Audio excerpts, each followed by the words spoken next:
Hello everyone. तो शुरू करते हैं हमारी PYQ सीरीज़ का ये वाला वीडियो। इस वीडियो में हम जो टॉपिक है वो कवर करेंगे संगम एज और जो चोल रूलर्स थे उनके बारे में। तो ये क्वेश्चंस वो हैं जो कि पिछली साल 2025 के डिफरेंट SSC एग्ज़ाम्स में पूछे गए थे और आने वाले 2026 में जितने एग्ज़ाम्स होने वाले हैं SSC से रिलेटेड उनके लिए काफ़ी इम्पोर्टेंट है। वनडे एग्ज़ाम्स में भी क्वेश्चंस आते हैं इस टॉपिक से रिलेटेड, तो उनके लिए भी काफ़ी इम्पोर्टेंट क्वेश्चंस बनते हैं ये। तो स्टार्ट करते हैं हमारा संगम एज और चोल रूल्स के बारे में। हमारा जो पहला क्वेश्चन है वो किस चोल शासक जो हमारा पहला क्वेश्चन है वो ये है, किस चोल शासक को दक्षिण पूर्व एशिया में व्यापक विदेशी नौसैनिक अभियान विशेष रूप से श्रीविजय साम्राज्य के खिलाफ अभियान का श्रेय दिया जाता है? राजेंद्र प्रथम, कुलोत्तुंग प्रथम, विजयालय चोल या राजराज प्रथम? इसका सही जवाब है हमारा ऑप्शन नंबर ए, राजेंद्र प्रथम। राजेंद्र प्रथम के बारे में देखें तो इन्होंने 1025 ईस्वी में साउथ ईस्ट एशिया यानी कि जो आज का हमारा जो सुमात्रा है, जावा है, मलेशिया है, इन पर नौसैनिक आक्रमण किया था। और इन्होंने जिस राजा को हराया था उसका नाम क्या था? तो उनका जो नाम था वो था संग्राम विजय तुंग वर्मन। इन्होंने इस राजा को वहाँ पर हराया था। कब? 1025 ईस्वी में। और इस अभियान के बाद उन्होंने जो टाइटल अपना लिया था, तो इनका जो टाइटल था वो था गंगईकोंड चोल। और एक और टाइटल था जो था कडारम कोंडन। नाम ही बड़े अजीब होते थे, बोलने में भी नहीं आ रहा यार। ठीक है, ये दो उपाधियाँ थीं जो कि इन्होंने संग्राम विजयतुंग वर्मन को पराजित करके धारण की थी। और इनके शासनकाल के दौरान बंगाल की जो खाड़ी थी वहाँ पर चोल झील कहा जाने लगा। और जो आज की बंगाल की खाड़ी है, जो हम देखते हैं हमारे इंडिया के, ये वाला जो एरिया है बंगाल की खाड़ी को ये क्या कहने लगे थे? तो इसे चोल लेक बोलने लगे थे। इतना आधिपत्य था इनका वहाँ पर। इनका मतलब प्रभुत्व था नौसेना पर, बड़ी तगड़ी नौसेना थी इनकी। और राजेंद्र प्रथम ने श्रीलंका या उस टाइम पे जिसे सिंघल बोलते थे उसकी जो उत्तरी भाग था उस पर भी अटैक किया था। और नॉर्थ वाला जो पार्ट था उसको अपने अंडर में ले लिया था, अपने साम्राज्य में मिला लिया था।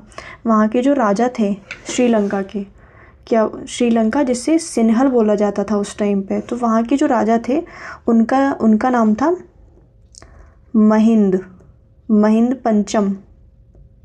पंचम उनका नाम था।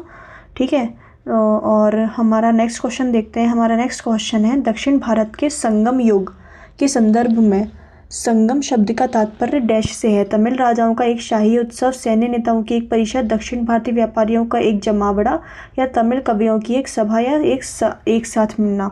तो इसका सही जवाब हमारा है तमिल कवियों की एक सभा या एक साथ मिलना। तो संगम इसे जो तमिल कवि होते थे उनकी जो सभा थी उसे क्या बोला जाता था? संगम बोला जाता था। संगम काल के प्राचीन दक्षिण भारत के इतिहास का एक स्वर्णिम काल माना जाता है, विशेषकर कि जो तमिलनाडु और केरल वाला एरिया है उसे। और कुल 3 प्रसिद्ध संगम थे, कवियों की सभाएं थीं जो आयोजित की गई थीं, जिन्हें शाही संरक्षण प्राप्त था। इस सम्मेलनों का आयोजन जो थे वो पांड्य राजाओं द्वारा किया जाता था। संरक्षण में मदुरई और कपाटपुरम, इन जगहों से इन्हें संरक्षण प्राप्त था। अगर हम पहले संगम के बारे में बात करें तो जो फर्स्ट संगम थी इसके जो अध्यक्ष थे वो हमारे कौन थे? महर्षि अगस्त थे। और जबकि दूसरे जो हमारे सेकंड संगम थी उसके जो दूसरे अध्यक्ष थे और तीसरे संगम के अध्यक्ष, सेकंड और थर्ड, इनके एक ही अध्यक्ष थे जिनका नाम था सेकंड के थे तोलकप्पियर,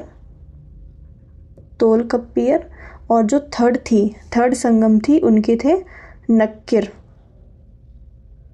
नक्किर। इस काल के जो प्रमुख महाकाव्य थे जो कि लिखे गए थे वो थे सिलप्पतिकारम और मणिमेखलई। एक थे सिलप्पादिकारम, ये बड़े फेमस टेक्स्ट थे जो संगम में लिखे गए थे, सिलप्पादिकारम और मणिमेखलई। ठीक है, नेक्स्ट क्वेश्चन देखते हैं। हमारा नेक्स्ट क्वेश्चन है, कावेरी डेल्टा पर कब्जा करने के बाद विजयालय चोल ने क्या कदम उठाए? फर्स्ट, उसने तंजावुर शहर की स्थापना की और उसने निशंभुसूदिनी देवी का एक मंदिर बनवाया था। इसका सही जवाब है ऑप्शन नंबर सी, दोनों। इसके बारे में बात करें विजयालय चोल के बारे में, तो विजयालय चोल ने न केवल कावेरी डेल्टा पर अधिकार किया बल्कि 850 ईस्वी में तंजावुर शहर की भी स्थापना कर अपनी उसे राजधानी बनाया था। ये इनकी कैपिटल थी, किसकी? विजयालय चोल की। ठीक है, इन्होंने कावेरी डेल्टा पर भी आक्रमण किया था और तंजावुर की रक्षा करने वाली जो स्थानीय देवी थी निशंभुसूदिनी, उनका एक मंदिर बनवाया था। ठीक है, विजयालय ने पल्लवों के जो सामंत हुए थे, फ्यूडल हुए थे, सामंत के रूप में शुरुआत की थी। यानी कि विजयालय एक इंडिपेंडेंट राजा नहीं थे बल्कि वो किसके सामंत थे? पल्लवों के सामंत थे और इन्होंने चोल वंश की नींव रखी थी। और अगर शुरुआती जो एडमिनिस्ट्रेटिव सिस्टम था चोल साम्राज्य का, उसका जो कंट्रीब्यूशन था, सबसे बड़ा कंट्रीब्यूशन किसका माना जाता है? तो विजयालय चोल का ही माना जाता है। उसके द्वारा स्थापित जो तंजावुर था वो आगे चलकर चोल की कला, वास्तुकला और राजनीतिक गतिविधियों का प्रमुख सेंटर बना था। ठीक है, तो बड़े ही इंपॉर्टेंट फैक्ट्स हैं, ये याद रखिएगा। हमारा नेक्स्ट क्वेश्चन है, निम्नलिखित में से किसके गठन के लिए ना तो चोल और ना ही चेर राजवंश सीधे तौर पर जिम्मेदार था? तो इसका सही आंसर है ऑप्शन नंबर डी, बहमनी साम्राज्य। बहमनी साम्राज्य की जो स्थापना हुई थी वो 1347 में हुई थी। किसने की थी? तो ये अलाउद्दीन बहमन शाह, हसन बहमन शाह यानी कि जफ़र खान, इसके द्वारा 1347 में हुई थी बहमनी राज्य की, जिसका चोल या चेर वंश से कोई संबंध नहीं है, बाकी तीनों से संबंधित है।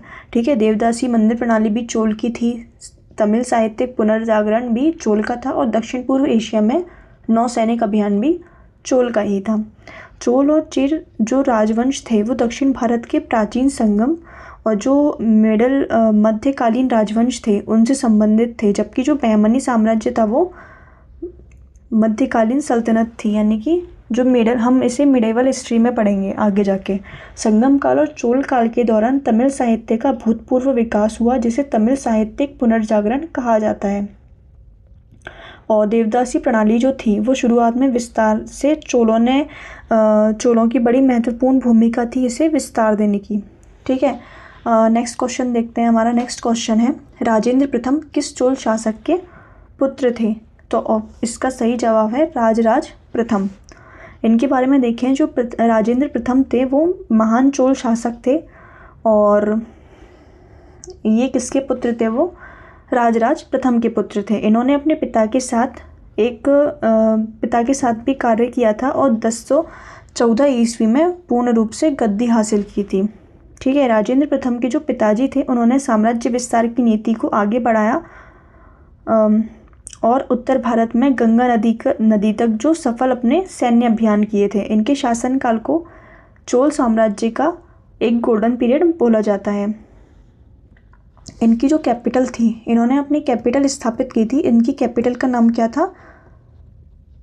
गंगईकोंड चोलपुरम। और एक इन्होंने टेम्पल बनवाया था, मंदिर की स्थापना की थी जिसका नाम था, बड़ा ही फेमस टेम्पल है ये, बृहदेश्वर टेम्पल। कहाँ पर? साउथ इंडिया में बड़ा ही फेमस टेम्पल है ये शिव जी को समर्पित है। ठीक है, हमारे नेक्स्ट क्वेश्चन देखते हैं। हमारा नेक्स्ट क्वेश्चन है, प्रारंभिक दक्षिण भारतीय गाँवों के संदर्भ में उर्र शब्द का प्रयोग किसके लिए किया जाता है? तो इसका सही जवाब है ऑप्शन नंबर सी, एक ग्राम सभा या परिषद। इसके बारे में देखें तो ये आम ग्राम सभा हुआ करती थी, ग्रामवासियों की सभा होती थी। ये मुख्य रूप से उन गाँवों में होती थी जहाँ पर गैर ब्राह्मणों के जो भूस्वामी होते थे, किसान जो थे वो भूस्वामी हुआ करते थे। इसके अपोजिट में ब्राह्मणों को दान में दी जाने वाली जो करमुक्त भूमि की सभा जो होती थी उसे सभा या फिर अग्रहारम बोला जाता था। इस टर्म को याद रखिएगा। अग्रहारम किसे बोला जाता था?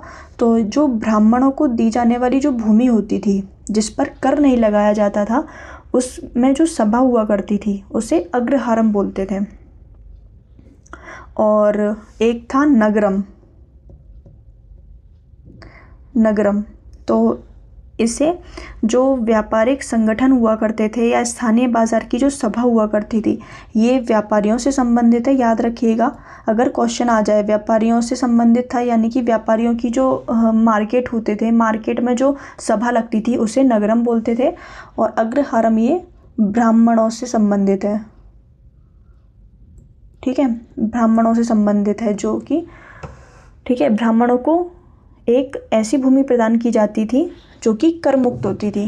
तो याद रखिएगा, बड़े ही इम्पोर्टेंट टर्म है, एक अग्रहारम, नगरम और उर होती थी। जो एक नॉर्मल सभा होती थी उसे उर कहते थे, ठीक है। और जो चोल साम्राज्य था वो अपनी एडमिनिस्ट्रेशन यानी कि ग्राम पंचायत व्यवस्था के लिए बड़ा ही फेमस था। हम नेक्स्ट क्वेश्चन की तरफ देखते हैं। हमारा नेक्स्ट क्वेश्चन है, निम्नलिखित में से कौन सा शासक कड़ायेलु वल्लगत 7 महान संरक्षक का हिस्सा नहीं है? ठीक है, इसका सही ऑप्शन है ऑप्शन नंबर बी, नदियोन। ये जो द 7 ग्रेट पैट्रन्स यानी कि संगम साहित्य में वर्णित प्राचीन तमिलनाडु के 7 महान उदार और दानी राजाओं का एक समूह होता था, जिसे क्या बोला जाता था? कड़ायेलु वल्लगल, ठीक है। और इसमें इनका जो ग्रुप हुआ करता था, ये इस ग्रुप में 7 राजा थे जो कि कवियों को, यानी कि जो पोएट्स होते थे उन्हें संरक्षण प्रदान करते थे। पोएट्स भी ऐसे वैसे नहीं, जो काफ़ी फेमस, जो कि संगम साहित्य को लिखते थे, ठीक है। इस समूह में अगर देखा जाए तो कौन कौन शामिल थे? एक थे पारी, पेगन, अडियामन, कारी, ओरी, नाई और मल्लियन। मैं यहाँ पर नाम लिख देती हूँ, याद रखिएगा। अगर ये क्वेश्चन है तो हो सकता है आगे जो एग्ज़ाम्स होने वाले हैं उनमें कुछ और नाम आ जाए। तो एक तो हो गया पारी, एक हो गया अडियामन, एक हो गया पेगन। ये 3 नाम तो हो गए। चौथा नाम है हमारा पारी हो गया, पेगन हो गया, अदियमन हो गया, एक है कारी, ठीक है। हमारा 5वां है ओरी, 6वां है ओरी, जो आजकल चल रहा है वो वाला ओरी नहीं, ये दूसरे ओरी थे, ये कवि थे, ठीक है, उससे मत रिलेट करिएगा प्लीज़। एक है नाई और 7वां है मल्लियन,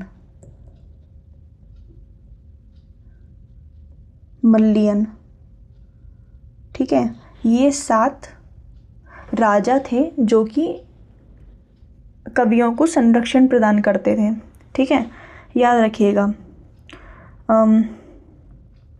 ये जो नोदियन है ये किससे रिलेटेड है तो इसके बारे में भी बता देती हूँ। तो जो नोदियन है वो प्राचीन पांड्य राज्य था। ये कौन था? पांड्य। ये सारे चोल हैं, बाकी जो पांड्य थे ये कौन थे? नेदियोन, जो इस 7 दानियों के समूह में शामिल नहीं थे, ठीक है। अब हम नेक्स्ट क्वेश्चन की तरफ देखते हैं। हमारा नेक्स्ट क्वेश्चन है, शुंगम तविर्त चोलन के नाम से किसे जाना जाता था? तो इसका सही आंसर है कुलोत्तुंग प्रथम। एक तो ये इतने कंफ्यूजिंग नाम है, याद भी नहीं होते हैं, बट आपको याद करने पड़ेंगे अगर एग्ज़ाम निकालना है तो, ठीक है। कुलोत्तुंग प्रथम को शुंगम तविर्त चोलन कहा जाता है, जिसका मीनिंग क्या होता है? जिसने टोल यानी कि जो सीमा शुल्क हुआ करता था उसे समाप्त कर दिया था। तो ये जो कुलोत्तुंग प्रथम थे, इन्होंने जो सीमा शुल्क था, व्यापारिक कर था, उसे समाप्त कर, जिसे आज की डेट में हम टोल बोलते हैं। नितिन गडकरी जी को इनसे कुछ सीखना चाहिए भाई, ठीक है। अगर इसने व्यापार को बढ़ावा देने और व्यापारियों को राहत देने के लिए देश भर से कई प्रकार के आंतरिक मार्ग कर जो होते थे वो हटा दिए थे। कुलोत्तुंग प्रथम जो थे वो चालुक्य चोल वंश का एक प्रमुख शासक था।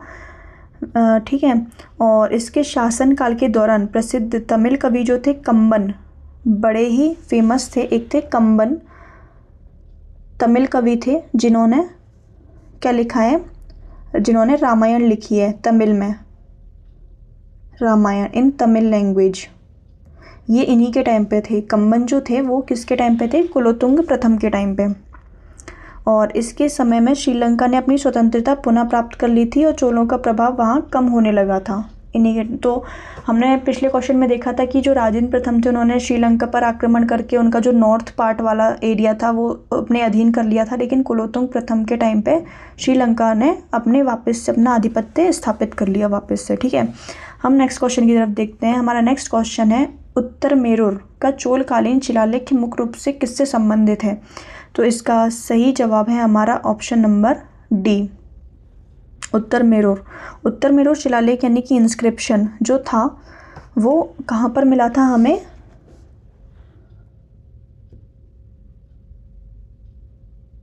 कांचपुरम, तमिलनाडु।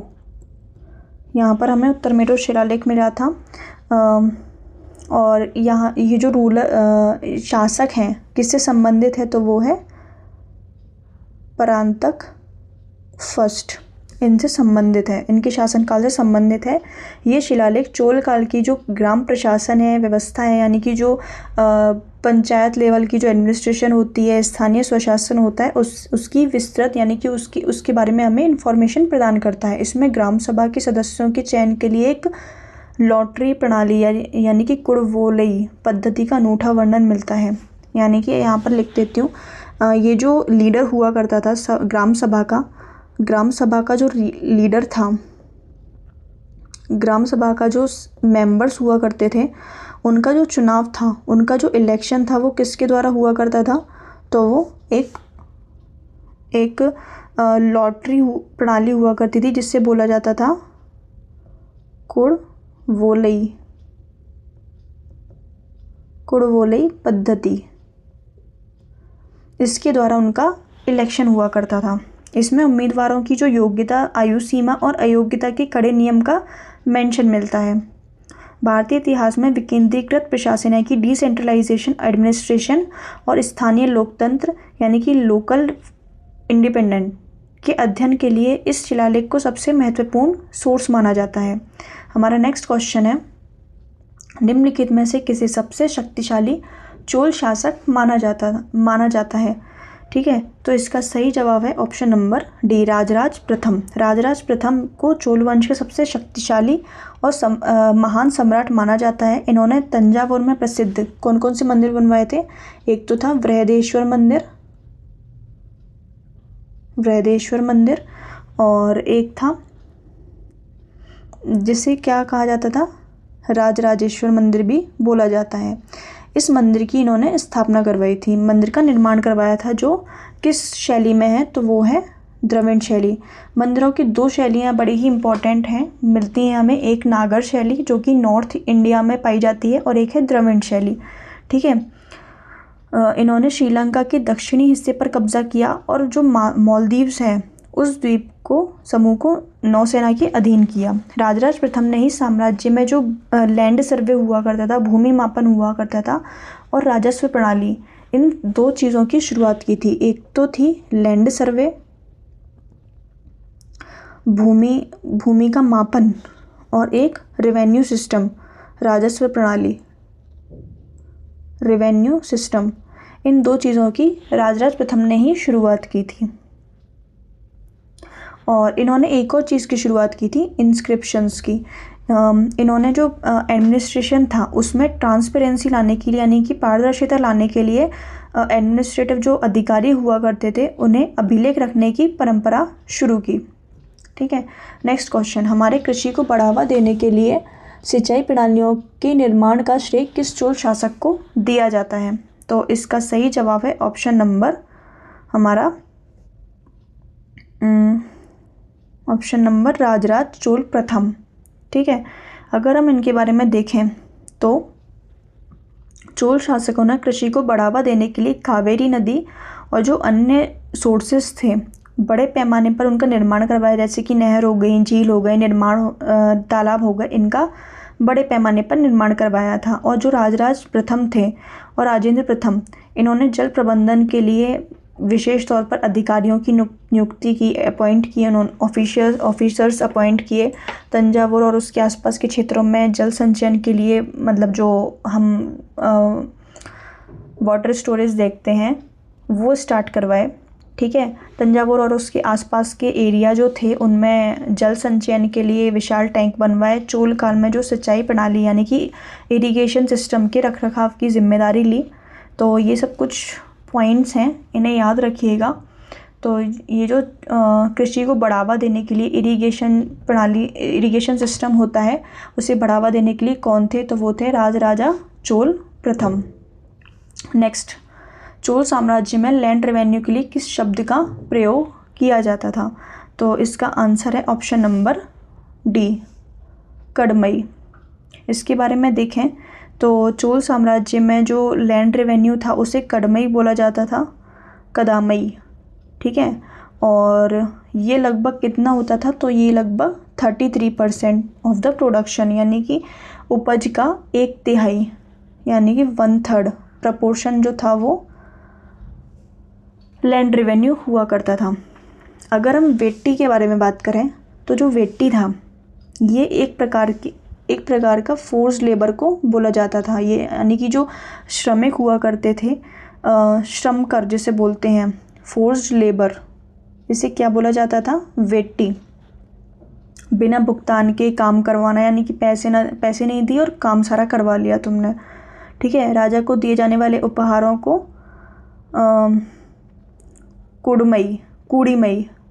कूड़ीमई बोला जाता था। ठीक है, ये ज़रूर याद रखना, वेट्टी बड़ा ही इंपॉर्टेंट है, हो सकता है इससे क्वेश्चन बने। नेक्स्ट क्वेश्चन देखते हैं हमारा, किस राष्ट्रकूट राजा ने चोल वंश के परांतक प्रथम को पराजित किया था? तो इसका सही आंसर है ऑप्शन नंबर कृष्ण तृतीय, ऑप्शन नंबर सी। राष्ट्रकूट राजा के बारे में देखें तो कृष्ण तृतीय ने प्रसिद्ध जो युद्ध हुआ था, बैटल ऑफ तक्कोलम, कौन सा? बैटल ऑफ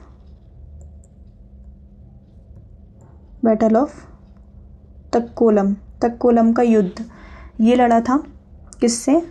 वर्सेस चोल राजा जो थे परांतक प्रथम, इन दोनों के बीच युद्ध हुआ था, बैटल ऑफ तक्कोलम का युद्ध। तो इसमें जो कृष्ण तृतीय थे उन्होंने परांतक प्रथम को पराजित कर दिया था। इसके बाद से जो चोल साम्राज्य का विस्तार था वो कुछ टाइम के लिए थम गया था और थोड़ा सा कमज़ोर हो गया था।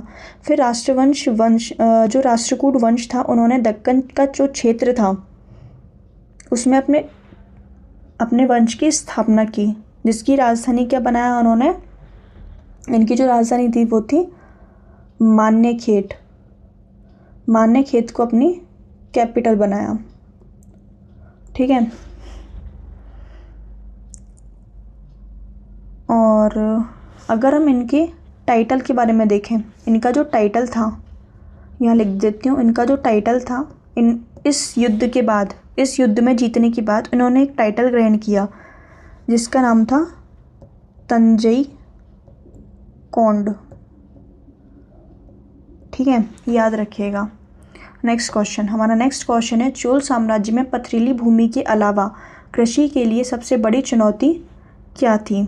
तो इसका सही जवाब है ऑप्शन नंबर सी, सिंचाई का पानी। अभी हमने देखा पहले कि सिंचाई की व्यवस्था किसने लागू की थी, तो सबसे ज़्यादा सिंचाई की व्यवस्थाएं लागू करवाने वाला कौन था? राजराज प्रथम। ठीक है, और यही क्वेश्चन आ गया कि चोल साम्राज्य में तो कहीं ना सारे क्वेश्चन जो हैं वो इंटरकनेक्टेड हैं, घूम फिर के वही क्वेश्चंस आते हैं। ठीक है, उसी एक क्वेश्चन आया तो उसी से काफ़ी सारे फैक्ट से बाकी सारे क्वेश्चंस बन जाएंगे। तो PYQs इसीलिए बोलते हैं कि काफ़ी इम्पॉर्टेंट है। ठीक है, अब हम नेक्स्ट क्वेश्चन देखते हैं। हमारा नेक्स्ट क्वेश्चन है, ये हमारा लास्ट क्वेश्चन है आज का। तो निम्नलिखित चोल सम्राटों में से किसने गंगईकोंड चोलपुरम के भव्य मंदिर का निर्माण करवाया था? तो इसका सही जवाब है हमारा option number B, Rajendra Chola प्रथम। गंगईकोंड चोलपुरम का जो भव्य मंदिर है वो किसे समर्पित है? तो वो है हमारे शिव जी को समर्पित, गंगईकोंड चोलपुरम का भव्य मंदिर। और इस मंदिर को तंजावुर के बृहदेश्वर मंदिर का छोटा भाई या जुड़वा रूप माना जाता है। ठीक है। और राजेंद्र प्रथम ने उत्तर भारत के जो गंगा अभियान था उस विजय के प्रतीक के रूप में इस नई राजधानी और मंदिर की स्थापना की थी।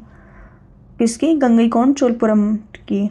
और इस मंदिर में स्थापित भगवान शिव की जो विशाल प्रतिमा है उसे चोल मूर्तिकला का उत्कृष्ट उदाहरण माना जाता है। और इस शहर और मंदिर के निर्माण का जो मुख्य उद्देश्य था वो चोल साम्राज्य की नई राजनीतिक और सांस्कृतिक शक्ति का प्रदर्शन करना था।